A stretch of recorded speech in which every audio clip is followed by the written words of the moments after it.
নমস্কার, আমি বৈশাখী। শিল্প সাহিত্য বাই বৈশাখী চ্যানেলের সকল শ্রোতা বন্ধুদের স্বাগত জানাই। আজ আপনাদের বলবো সম্পূর্ণ ভিন্ন স্বাদের ভিন্ন আঙ্গিকের প্রাপ্তবয়স্কদের জন্য লেখা একটি গল্প, ম্যাচিওর। অবশ্যই গল্প পাঠ এবং লেখায় আমি বৈশাখী বিশ্বাস দেবনাথ।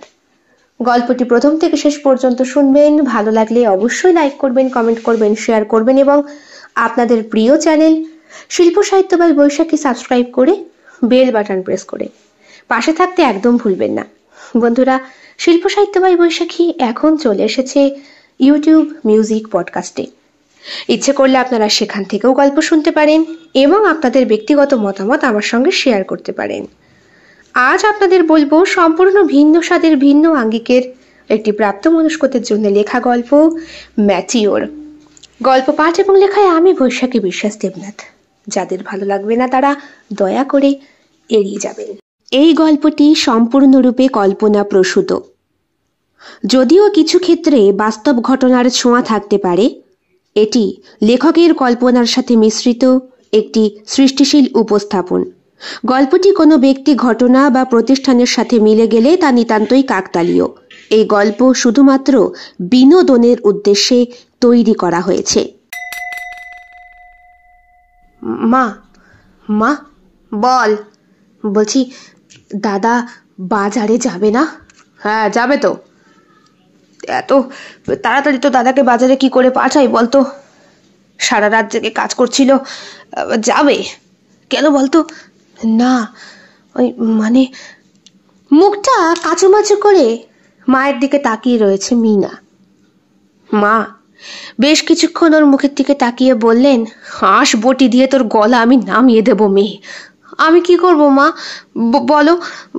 আমার দ্বারা তো আর দাদার মতো পড়াশোনা করা হলো না। আর আমিও চাই তোমাকে আর দাদাকে একটু সাহায্য করতে। বলতে বলতে তিতাস ঘর থেকে বেরিয়ে আসে। গতকাল রাতে অনেকক্ষণ জেগে অফিসের কাজকর্ম মেটাচ্ছিল। বাড়ি থেকে অফিস অনেকটা দূরে। কদিন আগেই জ্বরজারি, ঠান্ডা, কাশির জন্য অফিস কামাই গিয়েছে। বস নেহাত ভালো মানুষ, আর তিতাসকে মন থেকে খুব ভালোবাসেন। তাছাড়া অন্যান্য স্টাফদের থেকে তিতাসের কাজ বড্ড পরিষ্কার, আর যখন যেই কাজটা হাতে নেয় নিষ্ঠার সাথে সেই কাজটা সম্পূর্ণ করে বলে অন্যান্য সকলের থেকে বস তিতাসকে একটু বেশি পছন্দ করেন এবং প্রায়োরিটি দেন। সবাই সেটা বোঝে, আর বোঝার জন্য তিতাসকে হিংসে করার লোকেরও কিন্তু অভাব হয় না। মা, বাজারের ব্যাগটা দাও, বাজারটা করে নিয়ে আসি। আর একটু ঘুমোলে তো পারতিস। না না দাদা, তুই বাজারে যা। হ্যাঁ, যাবো তো। তা তোর স্কুল নেই? আর স্কুলে গিয়ে কি হবে? দাদাকে মার্কশিটটা দেখিয়েছিস? তোর আবার মার্কশিট দিয়েছে? হ্যাঁ, প্রথম টেস্ট পরীক্ষা হয়েছে, তার একটা মার্কশিট আছে না। ক্লাস 8-এ পড়া মেয়ে, তার মার্ক দেখলে তোর অন্নপ্রাশনের ভাত পেট দিয়ে উগলে আসবে রে বাবা। আমি তো মাঝে মাঝে ভাবি হাসপাতালে তোর বোন বদল হয়নি তো। মা তুমি না হলে এমন মেয়ে আমাদের পরিবারে তো শোনাই যায় না। তিতাস আর মা বোনের মধ্যে না থেকে বলল, বাজারের ব্যাগটা দাও, আমি বাজারটা করে নিয়ে আসি। একেই গরম বাড়ছে, তার উপরে বেশি বেলা করে গেলে আবার বড্ড বেশি ভিড়, গরম, আর জিনিসের দামটাও চড়া হয়ে যাবে। চলো দেখি, সরো। তিতাস নিজেই রান্নাঘরে ঢুকে বাজারের ব্যাগটা হাতে নিয়ে নেয়। বাজারের ভেতর ঢোকে তিতাস। চারপাশে মাছ, সবজি আর মুদির দোকানের হাঁক ডাক। প্রথমে এসে মাছের দোকানের সামনে গিয়ে দাঁড়ায়। এই রুই মাছটা কত করে? মাছওয়ালা বলে, ভাই আজকের ফ্রেশ মাল, কেজি 280। 280? পাগল নাকি?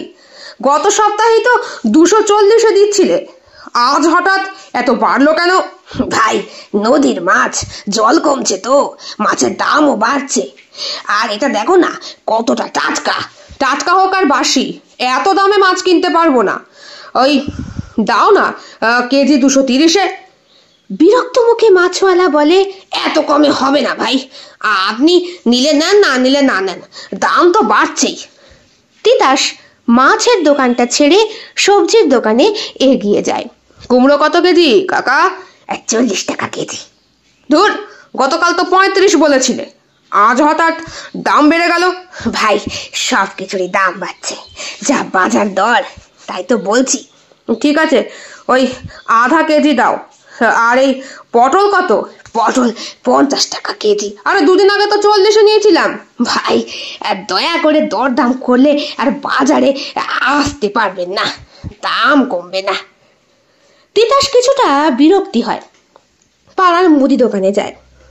কাকা, চাল দাও বুঝলে, 10 কেজি। আর ওই দুধ দিও তো, দুধওয়ালাটা দুধ দিয়ে যায়, মুখে দেওয়া যায় না। চাল সে তো 65 টাকা কেজি, আর দুধ 60 টাকা লিটার। কি বলছো? গত সপ্তাহে তো চাল ওই 45 টাকা করে নিয়েছিলে, আর দুধ 50-এ। আরে ভাই, কি করব, দাম তো বাড়ছেই, গুদামেও দাম বাড়ছে। দাম বাড়লে তো এবার মানুষ খাওয়াই ছেড়ে দেবে নাকি? কিছুটা বিরক্তি নিয়ে তিতাস উত্তর দেয়। ঠিক তখনই পাশে বসে থাকা এক ভদ্রলোক ঠাট্টা করে বলে ওঠেন, আরে ভাই, দরদাম তো করতে জানে ওর বাড়ির সবাই, ওর বাড়ির বোনও তো এরকমই দরদাম করে। ভদ্রলোক সিগারেটে সবে একটা সুখ টান দিয়েছেন, আর সেই ছাই ফেলতে ফেলতেই তিতাসের মুখের দিকে তাকিয়ে ব্যঙ্গাত্মক স্বরে কথাটি বলে ওঠেন। সকাল সকাল এমন ব্যঙ্গ শুনলে সত্যিই সবার মাথা গরম হবারই কথা। তবুও তিতাস কিছু বলে না। পাশের লোকটি পচা চায়ের দোকান থেকে 1 কাপ ধোঁয়া ওঠা বেশ গরম দুধের চায়ে চুমুক দিতে দিতে বলল, হ্যাঁ রে, তোর বোনকেও তো দেখছিলাম সেই দিন চাঁদমারি বাজারে, যা দাম করছিল। তিতাস থমকে দাঁড়ায়, মুখের অভিব্যক্তি বদলে যায়, চারপাশের হাসি মজা তার কানে বিদ্ধ হতে থাকে। ক্রোধে চোখ রক্তবর্ণ হয়ে ওঠে। মুহূর্তের মধ্যেই থমকে যায় সে, মুখের হাসি মিলিয়ে গিয়ে চোখের দৃষ্টি কঠোর হয়ে ওঠে। চারপাশের কৌতুকময় চাহনিগুলো তাকে যেন বিদ্ধ করতে থাকে। দোকানদার তার দিকে তাকিয়ে মুচকি হাসছে, আর পিছনের কিছু লোক নিজেদের মধ্যেই হাসাহাসি করছে। তিতাস গলার স্বর শক্ত করে বলে, কি বললি রে তুই? স্পষ্ট করে বলতো। দোকানদার সামান্য চমকে উঠে বললেন, না রে ভাই, এমনি বললো। রাগ করছিস কেন? পাশ থেকে একজন ঠোঁট বেঁকিয়ে বলল, আরে ভাই, রাগের কি আছে, নিজের জিনিসের যেমন দরদাম করিস, বোনের জিনিসেও তেমন করিস, এ আর নতুন কি? তিতাস এবার পুরোপুরি ক্ষিপ্ত হয়ে ওঠে, বুক ফুলিয়ে দাঁড়িয়ে বলল, তোর সাহস তো কম না? তোর মতো কুত্তা এই পাড়ায় পায়ের তলায় পড়ে থাকবে, আর আমার বোন নিয়ে কথা বলবি? দাঁড়া, আজ তোকে দেখাচ্ছি। কথা শুনে দোকানের সামনে ভিড় জমে যায়। কেউ কেউ তিতাসকে শান্ত করার চেষ্টা করে, আবার কেউ ঘটনা দেখে মজা নিচ্ছে। তিতাস এবার দোকানদারের দিকে এগিয়ে এসে তার কলার চেপে বলল, তোর মুখ থেকে আর একটা কথা বেরোলে তোর খবর আছে। আমার বোনের নাম নিয়ে কিছু বলবি না, আমার বাড়ির দিকে চোখ তুলে তাকাস না একবার। দোকানদার ভয়ে কেঁপে ওঠে। আরে ভাই, ক্ষমা করে দে, ও মজা করছিল, রাগ করিস না তিতাস। তিতাস কিন্তু শান্ত হয় না, সে দোকানদারকে ধাক্কা মেরে সরিয়ে দেয়। বাজারের লোকেরা অবাক হয়ে তাকায়। কেউ ফিসফিস করে বলল, আরে ওর সাহস বেশি, তবে ওর বাড়ির বদনাম আছে, আরে ও মানতে পারে না কিছুতেই, সেটা আমরা সবাই জানি। তিতাস সবার মুখের দিকে তাকিয়ে চোখটা বুলিয়ে বলল, যারা যারা বড় বড় কথা বলছে তাদের এক এক করে আমি মুখ বন্ধ করব। তিতাস নামটা মনে রাখিস, আর যদি আমার বোনের নামে একটাও শব্দ আমার কানে আসে না, আমি খুন করতেও পিছপা হব না। লোকজন একে অপরের দিকে তাকায়। তিতাস মুদির দোকান থেকে প্রয়োজনীয় সামগ্রী কিনে বাড়ি ফিরতে থাকে। পিছনে ফেলে আসে কুৎসিত মন্তব্য আর ফিসফিসানি, কিন্তু বুকের ভেতরে ক্রোধের আগুন দাউ দাউ করে জ্বলছে। মনে মনে প্রতিজ্ঞা করছে, এই অপমানের জবাব সে একদিন ঠিক দেবে। বাড়ি ফিরেছে সে, বেজায় গরমে ঘেমে নিয়ে। কই গেলি মিনা? কানে কি তুলো গুজে রেখেছিস? 1 কাপ চা দে তো, সকাল থেকে না খেয়ে রয়েছি, পেটে ছুঁচো দৌড়চ্ছে। 1 কাপ চায়ের জন্য মিনাকে হাঁক দেয় তিতাস। কোনো উত্তর আসে না। মিনার ঘরের দরজা ভেতর থেকে বন্ধ, জানালাগুলো আঁটো সাঁটো। মা কিছুক্ষণ আগেই বিড়ির কারখানা থেকে ফিরেছেন। কালকে নাইট শিফটে কাজ ছিল মায়ের। গামছায় ঘাম মুছতে মুছতে বললেন, এই গরমে চা খাবি? আম পোড়া করেছিলাম গতকাল, ওই আম পোড়া দিয়ে শরবত করে দিই, আমটা ভালো আছে। গরমে গরম কাটে মা, বাজার করে এসেছি। আর তুমি বরং বিশ্রাম নাও না। বোন কোথায়? ওকে ডেকে দাও। বিরক্তি মুখে কথাটা বলে ওঠে তিতাস। তবুও মা রান্নাঘরের দিকে পা বাড়াতে বাড়াতে বলে, ঘরে ঘুমোচ্ছে রে বাবা, রাত ভোর জেগে পড়াশোনা করেছে, রেজাল্ট খারাপ হয়েছে কিনা, এখন ঘুম ভাঙাতে যাস না। তিতাস একটু বিরক্ত হয়। মিনা রাতে জেগে জেগে পড়ে, সেটা ওর মাথায় আসে না। ক্লাস 8-এর স্টুডেন্ট। কিন্তু হঠাৎ করেই মিনার ঘর থেকে একটা অদ্ভুত শব্দ শুনে থমকে দাঁড়ায় তিতাস। সে তার নিজের ঘরে যাচ্ছিল। মাকে বলেছিল, ঠিক আছে, যা দেবে দাও, আমি বরং হাত মুখ ধুয়ে ঘরে একটু পাখা চালিয়ে বসি। বাপরে বাপ, কি যে গরম। প্রবল শীতকারার চাপা গোঙানি তিতাসের কপালে ভাঁজ পড়ে। তিতাস হাত মুখ না ধুয়েই পিছু পা হয়ে বারান্দার দিকে এগিয়ে যায়। হঠাৎই চোখে পড়ে বারান্দার পাঁচিলটা ঘেঁষে দুধওয়ালা সাইকেলটা পড়ে আছে। সামনেই দাঁড় করানো থাকে অন্য সময়, আজ একটু কোণা ঘেঁষে। চটি জোড়া পড়ে আছে। চটিটা চিনতে কষ্ট হয় না। বাঁ দিকের চটির বুড়ো আঙুলের কাছটা ফুটো হয়ে গিয়েছে। এটা তো ওই দুধওয়ালারই। গতকালকেও তো শাসানি মেরেছিল তিতাস। কি দুধ দিয়ে যাও? শুধু জল আর জল, খেয়ে শান্তি পাই না। এই মাসেই দাও, পরের মাস থেকে তোমার আর দিতে হবে না। পাড়ার দোকান থেকে খুচরো দুধ কিনে এনে খাওয়া ভালো। একটা বিচ্ছিরি হাসি দিয়েছিল দুধওয়ালাটা। বলেছিল, এই টান কি আর কমানো যায় দাদা? আপনি হলে গিয়ে আমার সব থেকে কাছের খদ্দের, কত পুরনো। লোকটির বয়স প্রায় 45-এর কাছাকাছি হবে। গায়ে সব সময় একটা বিশ্রী ঘামের গন্ধ আর নোংরা ময়লা জামা। দেখেই শরীরটা কেমন যেন ঘিন ঘিন করে ওঠে তিতাসের। মাকে বারবার বলতো তিতাস, পাড়ায় কি আর কোনো দুধওয়ালা নেই? হ্যাঁ, তুমি তো পারো নাকি অন্য কারো কাছ থেকে দুধের যোগান দিতে? মা, আমি মাসে কটা দিন বাড়িতে থাকি, ছুটি ছাটাতে যাও একটু আসি, তাও যদি এরকম ভেজাল খাওয়াও তাহলে তো আমার আয়ু আর কটা দিন। বাবাও গেছে, আমিও। মা তখন ছুটতে এসে তিতাসকে হাত ধরে বলে, অমন কথা বলিস নে বাবা, আর কি করবো বল, এই দুধওয়ালা ছাড়া যে আমার আর গতি নেই। মায়ের কথায় তখনও কিছুটাই আঁচ করেনি তিতাস। মা, দুধওয়ালা আজ এসেছে? সাইকেলটা বাইরে পড়ে আছে। চটি চিনতে কষ্ট হয় না তিতাসের, এটা ওই দুধওয়ালারই। ওর বুকের মধ্যে সন্দেহটা উঁকি দেয়। চোখ রগড়ে আবার মাকে প্রশ্ন করে, মা, দুধওয়ালা এসেছে? মা একটু থমকে বলে, হ্যাঁ, দুধ দিয়ে গেছে, বোধহয় পাশের বাড়ি গেছে হয়তো সাইকেলটা রেখে। তিতাসের মনে কিছু একটা সন্দেহ হয় আবার।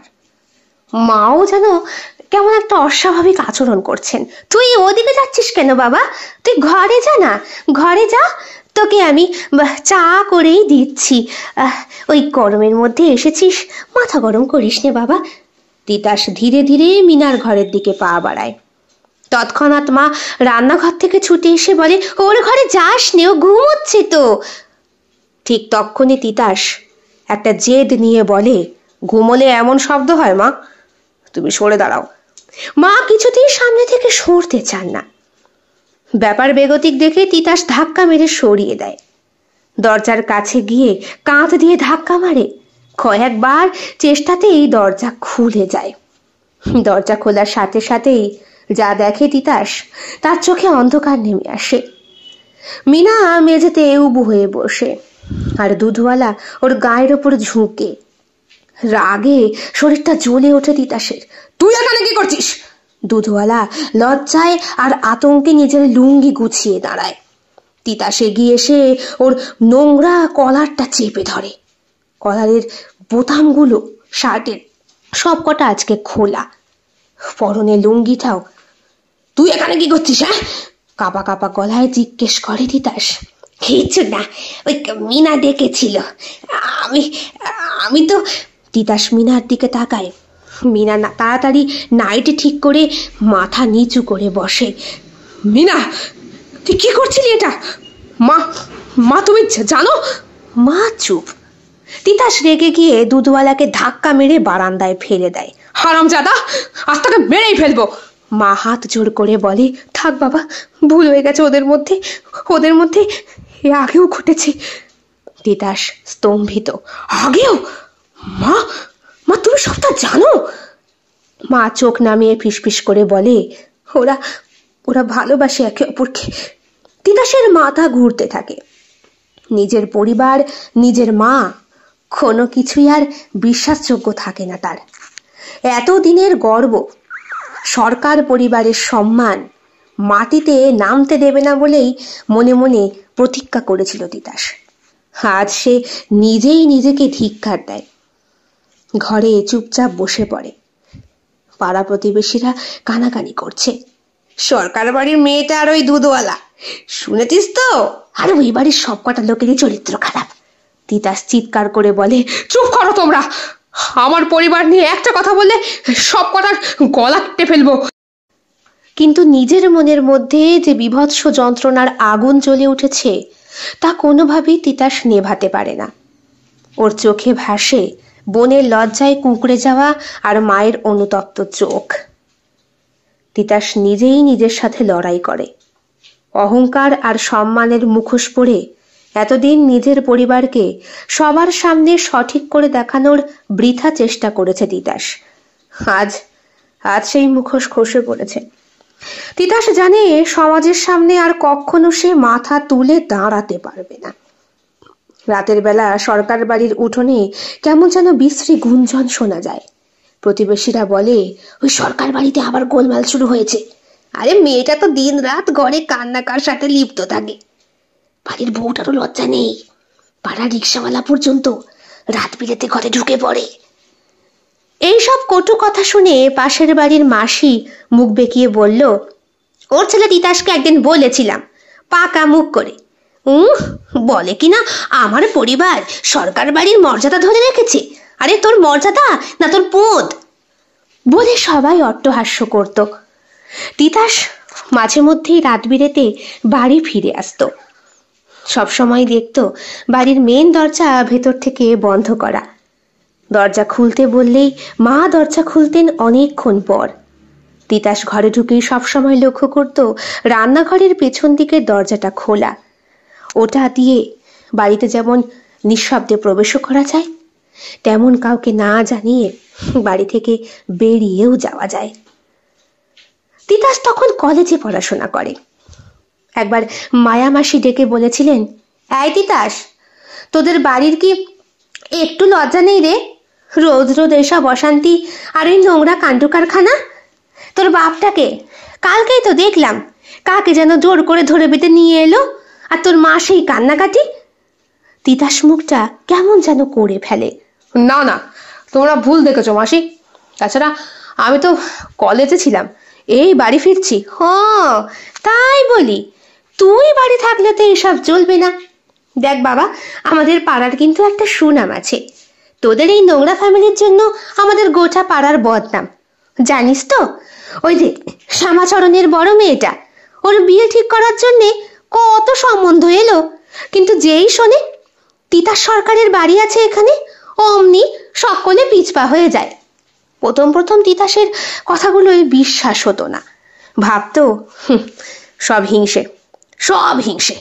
আসলে আমার মা বাবার দমে কুলিয়েছে তো আমাকে স্কুল পাশ করিয়ে কলেজে ভর্তি করা। একটারও যে ক্ষমতায় কুলালো না।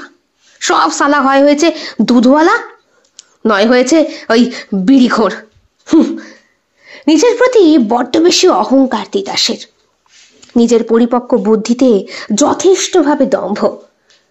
সে ম্যাচিওর, তার পরিবারটাও সম্ভ্রান্ত। হোক না একটু গরিব, তবুও সম্মান তাদের সবার ওপরে।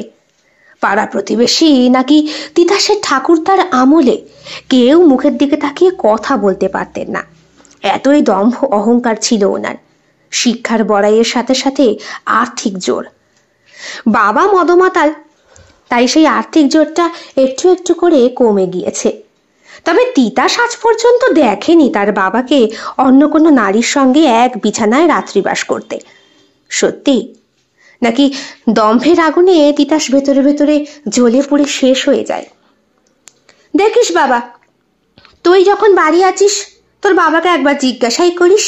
মাসি, আমাদের সরকার বাড়ি শব্দটা অত্যন্ত প্রাচীন। আমাদের ঐতিহ্য আর মর্যাদা নিয়ে তোমরা কোনো কথা বলবে না, এসব তোমাদের মিথ্যে কথা। মাসি হেসে বলে, যেই বাড়িতে নিজের মা বোনের চরিত্রের ঠিক নেই সেই বাড়ির আবার মর্যাদা কিসের রে? তুই চোখ খুলে একটু দেখ না। তিতাসের মুখটা লজ্জায় লাল হয়ে উঠেছিল। কোনো উত্তর না দিয়ে সে গটগট করে বেরিয়ে যায়। রাস্তা দিয়ে হাঁটতে হাঁটতে ভাবে, ওরা কেন বলে আমার পরিবার সম্মানীয়, আমিও তো শিক্ষিত, আমি তো ভালো নাকি? সেইবার 3rd ইয়ার কলেজে গিয়ে অনির্বাণ ঠাট্টা করেছিল তিতাসের সাথে। হ্যাঁ তিতাস, তোর বাড়ির ব্যাপারগুলো শুনলাম বুঝলি, এই তোর বোনটা নাকি আবার কাকে ঘরে ঢুকিয়েছে গত রাতে। তিতাস ক্ষিপ্ত হয়ে ওঠে। তোকে সব কে বলে? হোমা, তোর সঙ্গে তো রজত গিয়েছিল ওর গ্রামের বাড়ি, সেইখানেই শুনেছে। ওহ, লোকে সম্মানের সঙ্গে নিজের পরিবার নিয়ে গর্ব করে, আর তোর পরিবার একটা স্ট্যাম্প মারা। আর তুই পারিস না সব বন্ধ করতে? হ্যাঁ, অনির্বাণ কথাটা বলেছে। তোর বোনের বয়স কত হবে রে? বাচ্চা মেয়ে, এখন থেকে এইসব? বলছি, তোর আর তোর বোনের বাপের ঠিক আছে তো?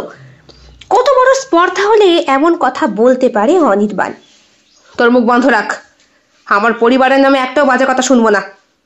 অনির্বাণ অবাক হয়ে বলে, আরে ভাই, সত্য কথাটা তোর কানে বাজছে, বাজেও লাগছে, আরে সবাই তো জানে। তুই কাকে বাঁচাতে চাস? সেই দিনই হোস্টেল থেকে আবার বাড়ি ফিরে এসেছিল তিতাস। মাকে প্রশ্ন করেছিল, আচ্ছা মা, ঠাকুরদার তো অনেক সম্পত্তি ছিল তাই না? জমি ছিল, গরু মোষ, পুকুর, সেগুলো কি হলো?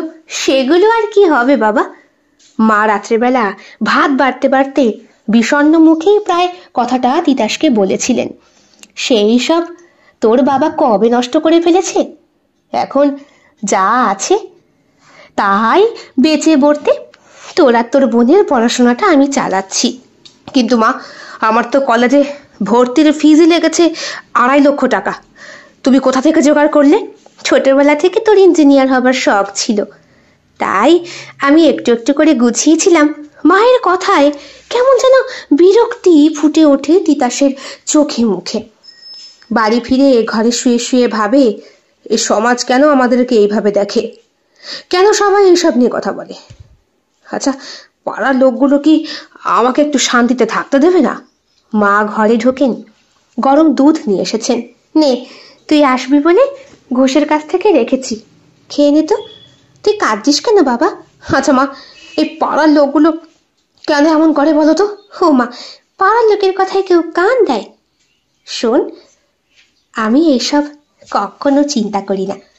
তুই কেন ভাবিস বলতো? লোকে এরম তো বলবেই, তাই না? তাই বলে লোকের কথায় কি সবসময় হাসতে হবে? সবসময় রেগে যেতে হবে? কাঁদতে হবে বলতো? তিতাস মায়ের ওপরে ভরসা করেছিল, খুব ভরসা করেছিল। কলেজ কমপ্লিট হবার পর ভাগ্যলক্ষ্মী সহায় থাকায় সরকার পরিবারের ছেলে তিতাসের চাকরি হয়ে যায় খুব তাড়াতাড়ি। গ্রামে নিজেকে নিয়ে বড্ড বেশি গর্ব করে তিতাস। বন্ধু বান্ধব সবাইকে বুক বাজিয়ে বাজিয়ে দেখিয়েছিল ওর চাকরি পাবার লেটারটা। মাইনেও বেশ ভালো, মোটামুটি সংসারটা ভালোই চলে যাবে। চাকরি পাবার মাস 3 মাথায় হঠাৎ করেই বাবা চলে গেলেন। লিভার পচে গিয়েছিল সম্পূর্ণ মদ খেতে খেতে। শুধু তাই নয়, আরও কি একটা গোপন অসুখ হয়েছিল বাবার। শেষ পর্যন্ত মা আর বাবার সম্পর্কটা একদম নাকি স্বাভাবিক ছিল না। ভালো হয়েছে, মদমাতার লোক বাড়িতে ধরে মাকে মারতো, সহ্য করতে পারতো না তিতাস।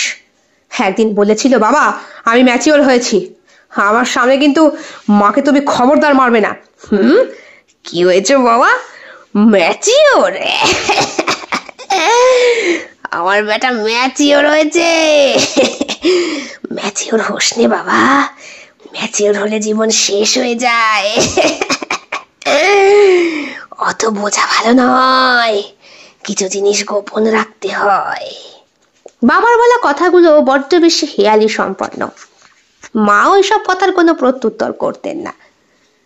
তবে চাকরি পাওয়ার পর প্রথম মাইনে পেয়ে বাড়িতে লোকজনকে খাওয়ানোর ইচ্ছেটা প্রকাশ করতেই মা বলেছিলেন, ফালতু টাকা খরচ করে কি দরকার বাবা, এর থেকে বরং তুই গুছিয়ে রাখ, তোর কাজে লাগবে। না মা, আমি ওদেরকে দেখাতে চাই ওরা আমার পরিবারের নামে কম দুর্নাম তো করেনি। তুমি, বাবা, বোন সবার নামে বলেছে। আচ্ছা, যদি আমার পরিবার ভালোই না হয় তাহলে আমি চাকরি বা কেন পাবো, আর মাথা উঁচু করে কেনই বা বাঁচতে পারবো না? মায়ের মুখটা কেমন যেন শুকনো কাঠ। বাড়িতে কয়েকজনকে নিমন্ত্রণ করলো তিতাস। এই যে সরকার বাড়ির ছেলে, তা তোর বোনটা তো কাল রাতে আমাদের সাথে খুব মজা করলো রে। খাওয়া দাওয়ার পর রবীন্দা কথাটা তিতাসকে সরাসরি জানিয়ে দিলেন। তিতাসের মাথায় রক্ত উঠে যায়। সে প্রায় ঘুষি মারার উদ্যত হয়ে ওঠে। আমার পরিবারের নামে একটা বাজে কথা বললো না তো সব ছিঁড়ে ফেলবো। সবাই হাসে, হেসেই বলে, এ চল চল চল, ও চোখে মুখে একটা পর্দা পরে রেখেছে, সেই পর্দা ভেদ করে ওকে বের করা সম্ভব না। তোর বোনটাকে বলিস আমি ভালো দাম দেবো, হ্যাঁ, যেন চলে যায়। তাছাড়া তোর পরিবারের বদনাম সেই ছোট্ট থেকে শুনছি রে, যতই চাকরি পা না কেন, বদনাম থেকে তুই আর তোর ভবিষ্যৎ প্রজন্ম কেউই ছাড় পাবে না রে। হাসতে হাসতে সকলে বেরিয়ে গিয়েছিল। তিতাস থরথর করে কাঁপতে থাকে। বাড়ি ফিরে মায়ের দিকে তাকিয়ে চিৎকার করে বলে, তোমরা কেন এইভাবে চলো? কেন? আমি কি মুখ দেখাতে পারি এই সমাজে? মা চুপ করে থাকে। আমরা তো কেউ চাইনি রে বাবা, সমাজ করেছে, আর তুই এই মুখোশ পরেই বড় হয়েছিস। তিতাস নির্বাক হয়ে দাঁড়িয়ে। হয়তো গর্ভের মুখোশটা এতদিনে ধরা পড়েছে ওর চোখের সামনে। হাত সেই গর্ব চূর্ণ বিচূর্ণ। সারাদিন তিতাস কিচ্ছু খায়নি। কয়েক বছর আগে মায়ের কথা ওর কানে বাজে। বোন অনেক ছোট থেকেই এই পথ বেছে নিয়েছে। কিছুদিন আগেই পুজোর সময় একটা দামি চুড়িদার যখন নিজেকে নিজে গিফট করে মোবাইলে ভিডিও করে আপলোড করেছিল, তখন তিতাস চাকরিতে, বাড়ি আসতে পারেনি বেশ কয়েকদিন। তিতাস ফোন করে জিজ্ঞেস করেছিল, আমি তো তোকে এখনো জামা কাপড় কেনার টাকা পাঠাইনি, তাছাড়া আমার বোনাসটা এখনো পর্যন্ত ঢোকেনি। এত দামি চুড়িদার, এত দামি গয়না তুই কিনলি কোথা থেকে? দাদা, ওই আমার স্কুল থেকে টাকা দেয় না, সেই টাকা দিয়ে। স্কুল থেকে কি তোকে প্রত্যেক মাসেই টাকা দেয় নাকি রে? বোন আর বেশি কোনো কথা বলেনি। তিতাস কাজের চাপে বেশি কথা শুনতেও পারে না। আজ বাড়ি এসে বুঝতে পারছে কলঙ্ক থেকে সত্যি বাঁচা যায় না।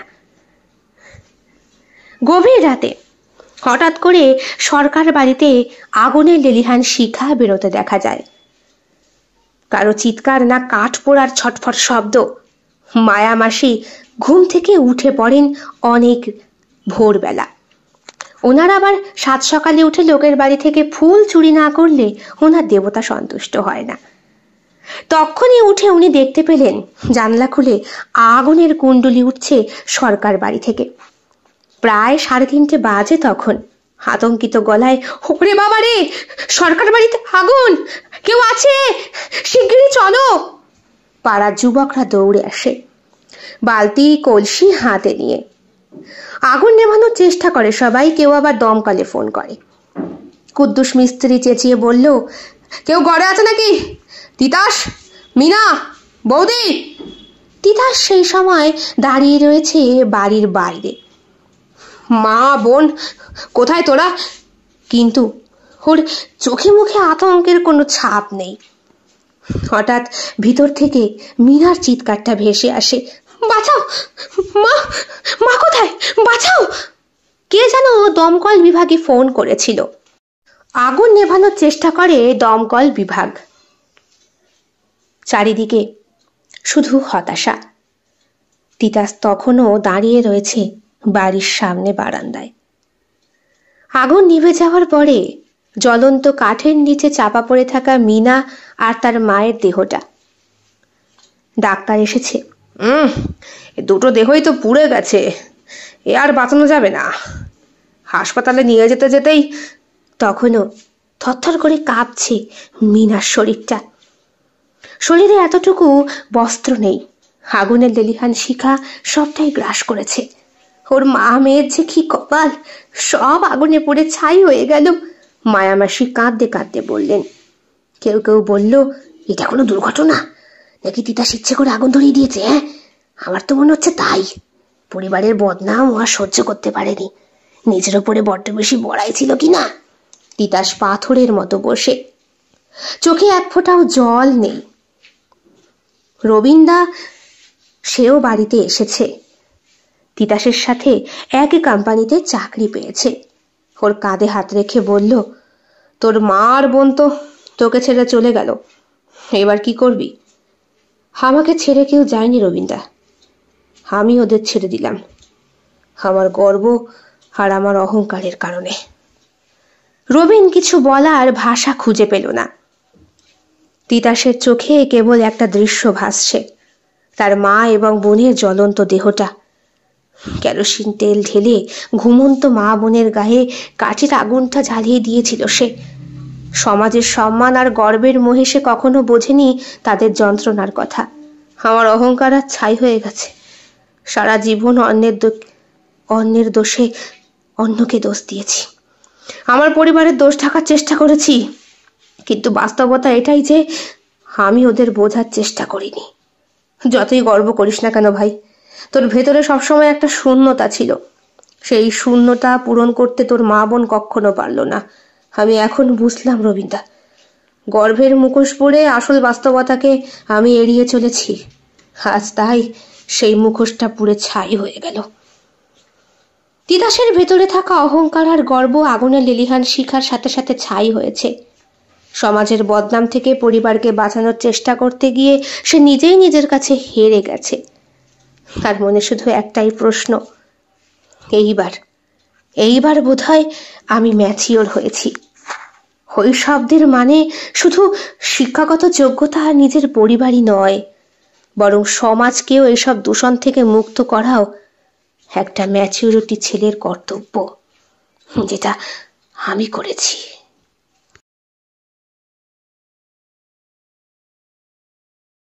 কেমন লেগেছে আজকের গল্প কমেন্ট বক্সে কমেন্ট করতে একদম ভুলবেন না। ভালো লেগে থাকলে অবশ্যই লাইক করবেন, কমেন্ট করবেন, শেয়ার করবেন এবং আপনাদের প্রিয় চ্যানেল শিল্প সাহিত্য বাই বৈশাখী সাবস্ক্রাইব করে বেল বাটন প্রেস করে পাশে থাকতে একদম ভুলবেন না বন্ধুরা। দেখা হবে খুব শিগগিরই আগামীকাল সম্পূর্ণ নতুন একটি ভিন্ন স্বাদের গল্পের সঙ্গে। আপনাদের সকলের উপস্থিতি একান্তভাবে কামনা করি। সকলে খুব ভালো থাকবেন, সুস্থ থাকবেন এবং একইভাবে সাহায্য এবং সহযোগিতার হাত বাড়িয়ে দেবেন। সবাই ভালো থাকবেন। শুভরাত্রি।